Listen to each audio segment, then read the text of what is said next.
I'm gonna not show your address, which is on the front of this. Okay, so today we're gonna be replacing Jacob's clutch. It is up on 2 jack stands right now. There's gonna be a third one placed just in case, but we're gonna be installing this Pro kit. I'm gonna have to blur it, but it is what it is. I'm gonna be installing this Pro kit, complete clutch kit. On the very front of it, it says "Fun is inside," so we'll see how true that is. But it's an Exidy clutch. From our research, they're a pretty reliable clutch company. This is going to be a multi-day project, so this might be 2 videos, but we'll see. Very first step is going to be going into the interior and unscrewing a couple of bolts. So we'll do that first.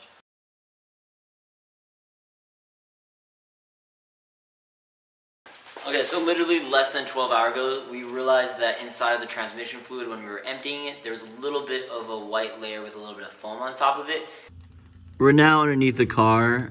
And I was letting it drain, and I'm a little concerned about the color that is now coming out of the transmission. It was a good oil, and the very top of it was very frothy, and it looks almost like butter. So we'll figure this out in a second. I also got it all over my hand, did the best I could, and it's just like dripping because the entire Miata was covered in snow. So now we're just gonna let it. I gotta pick up a new jack from Harbor anyways. We're gonna pick up a car cover real quick. I'm gonna let this all melt, and then we're gonna come back to this tomorrow. And just kind of like a milkshake texture to it. What this means is that the coolant actually leaked into the transmission fluid, which means we have a bad radiator. So we went out, bought a brand new radiator that meets OEM spec. We could have gotten an aftermarket, but we wanted one same day, so this is what we went with. It's also gonna increase the reliability of it. Aftermarket parts are pretty reliable by the right companies, but you're also paying $1 more for them. So we went out, got this one for now. We're gonna install it to the OEM mounting, including old fans, everything like that. We only have the radiator. We're gonna be filling up with new coolant as well and flushing the transmission fluid multiple times to ensure that we have no, also to make sure there is no residual radiator fluid inside of the transmission housing or in the liquid. So we're gonna flush a couple times to make sure we see no more bubbling, at which point then we're good to go. We do have a clutch on hand, and I thought that's what this video was gonna be. We're returning and seeing how, if the car's running, if it's still not shifting properly and not functioning right, at which point then we'll continue diagnosing by replacing the clutch. If that still doesn't work, we'll replace the transmission. You have to take out the transmission to replace the clutch, so it's not gonna be that unfamiliar with us. We're gonna be able to tackle it pretty easily, but this way we can break it down to easy steps, and at least it can move and it's not stuck here, So I'm on the ground now, so that's why I'm filming on the phone, but I'm now, as we take out the bolts, in the order in which we take out the bolts, I'm going to be placing them as if they were mounted up to the car, just so I can easily see the one with this 3 washers, this one's the back left. I know which ones are which. Okay, so at this point, I'm gonna be replacing these 4 bolts, or 4 nuts right there on these, at which point then we can use a Phillips head to remove this and let it drain. I'm gonna let Jacob do this because it's his car and I want him to get some hands-on experience. I'm gonna explain this as Jacob is taking out one of the 2 mainframe bolts that holds in the radiator. We've already disconnected these using the 2 bolts on top, 2 bolts on bottom. They're both disconnected. There's this little white wire right here that plugs in. Just use a screwdriver, pop it off real quick, and then have this little black disconnector that I also got done. We're gonna remove this side, and then from here, after we get this hose clamp off, we can just lift it up and out, clean out of the way.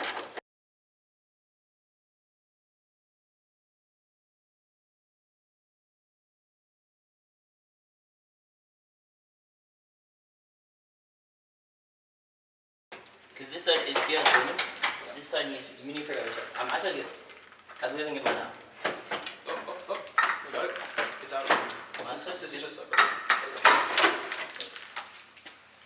Up and up. I'm gonna put it right here. Over bucket. Bucket. Well, just tip this onto the bucket. Okay, so what we're gonna be doing is we're gonna be taking off all the components, the 2 fans, one for the the AC and one's for just driver coolant for the actual radiator itself. I'm going to be reinstalling this so that we can also install the OEM plug-in and clips. This is the old one. I'll be showing the new in a second. This is so much lighter. Wow. Dude, feel this. Jacob. It's so much lighter. Okay, so this is also the new one. Look at it. The hardware's super nice on it. All OEM mounting positions. Everything's super clean. This is going to fit up and fit like a breeze. What I do like about this is the other bolt on the bottom was stripped. This one looks a lot better condition. Also, I don't know if this was on the other one. I'm looking at the other one right now from over there. This wasn't, so I'm worried what this is. But besides that, we'll carry on. Okay, so we're gonna cap these off. It had additional little things. We're gonna use this just to cap off the system so that way there's no liquid that goes through it. 21 doesn't even fit, Jacob. I don't understand this shit. I need 22.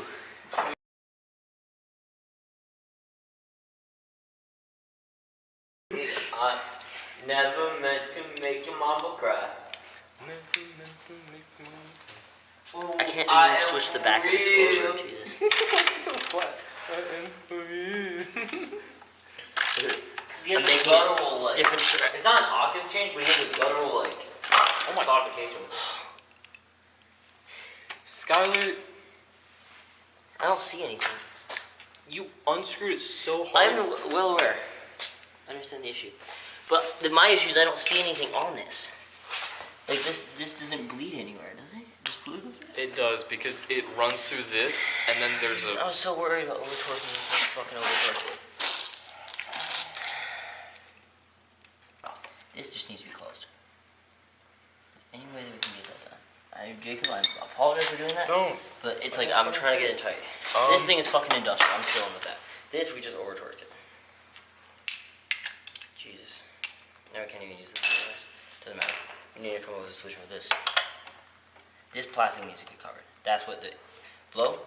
This plastic is just letting that go through, right? It's just... It's yeah. not, It's just this plastic is circled. This needs to get no, covered. because This part. if you cover this... Oh, it is the plastic. Wait. So it needs to be the plastic covered. That's what I'm trying to say. If we find a way that we can cover up the plastic in some way, that's what all we need. We need this plastic covered. But, like, realistically, to fucking... It's like what you just said. We need to fucking, be able to cover it so much that superheated fucking fluid will be going through. Like, pressurized fluid. I mean, this rubber fucking plastic hose is fine. So a rubber hose of any kind or anything that we can in some way, shape, or form cover that plastic. We have a fucking, we have a flamethrower, a fucking blowtorch. Okay, I understand that. We can get a piece of plastic and fucking What we can do ABS that. is we can I have somehow ABS upstairs. we can somehow cut a seal around here with a pipe and then just link it right fucking here. Or we don't even need to fucking do that. We could just make a fucking closed one right there. Okay, so I have ABS upstairs. We're gonna cut a tiny circle of ABS plastic. We're gonna press this shit down because this doesn't matter whether or not it flows through or not because it's not dumping out anywhere. This system doesn't matter. This matters that we just have this covered. See how we're just using this as pretty much like a washer pressure? All we need to do is create pressure on this. If instead I fucking put ABS on it and we just blowtorch around, it'll heat up into one thing. That's my other idea. Can you fucking turn on my brain ABS? What? Yeah, Scott, just run. Let's go grab it. I have a question. I'm saying, is that the step we should take? Do you guys want to blowtorch this? That's the only chance that getting it done right now. Scott, and the worst that happens is when we do it, we have to redo something anyways. It's already fucking broken. We're already There's no fucked other up. choice. So And let's just run it. And you like that's. And if it doesn't fucking work, we Then the rest of this, at the end of the day, all this is plastic anyways, heated up. And there's even lines where they just heated up plastic. Yeah, that's what I'm saying. We can I do know. run. I'll take this fan off. You go grab the ABS. So sometimes there is things that happen. For example, we have this extra little thing, we capped it off right there. But this one, I was trying to do it and we over torqued it. Now, instead what we did is we heated up ABS plastic, heated up the same kind of plastic, which is made out of this, molded the two, clamped it down tight. Realistically, this should be as sound. We're also going to heat it up from the edges just to make sure it forms as one component. But this is the solution.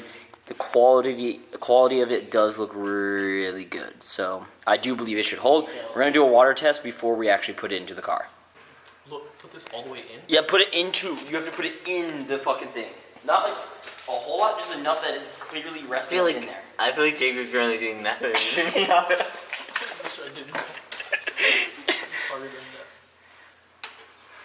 I look like a Valvoline sponsor with the way the bag is showing right now. So like, just push it until it stops going, right? Push it in, yeah, as far as you can.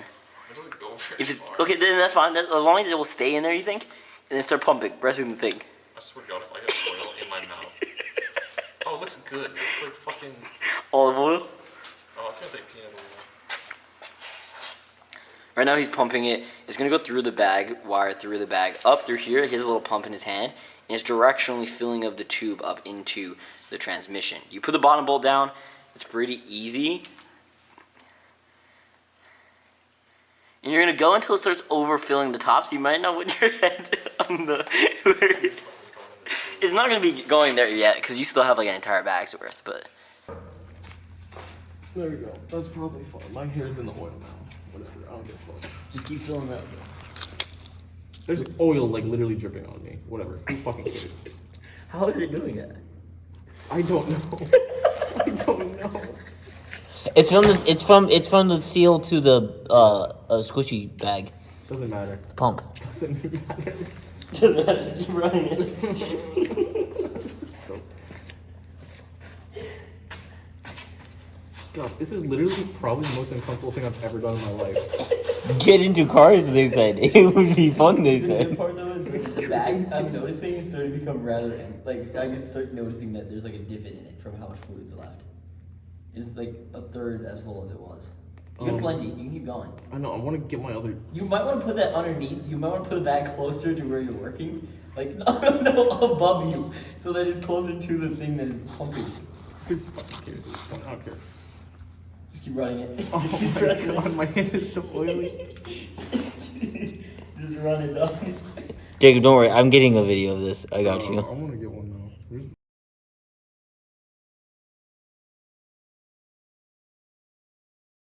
I You just just put stop two talking screws about on. It's like a skateboard. Oh. You know a skateboard? You don't need all four screws. You only So need this two. is the new radiator with the old fans, as well as all of the plastic clips that we needed are clipped back in. I can now route this along the back of this and clip this down here if I want. And this is all mounted, clipped up. The only thing we need to do now, I did the pressure clips. The only thing I need to do now is fill this up with fluid, and then we're gonna cap it off. We're gonna turn on the car, see how this sounds. It might feel better, it might not. If it doesn't, then we know the road for recovery for this car. It's gonna be replacing the clutch, and then at that point, replacing the transmission.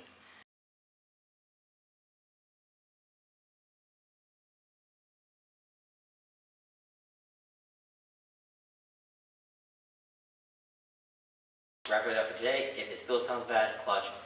Okay, so under tray's the only thing. If it doesn't, yeah. So if it doesn't shift, Yeah. if it doesn't shift, we'll replace the slave cylinder because it's rusted. It looks just like mine, and it's not feeding the fuel. Like you don't feel it's super light, right?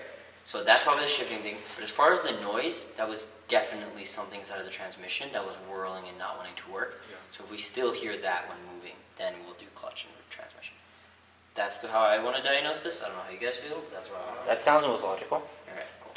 Okay, let's get this thing wrapped up. There's nothing else on the inside of here. From here on out, let's start cleaning it up. New whip with the interior cream. Like one more, I drop the cherry. This shit burned in the sea.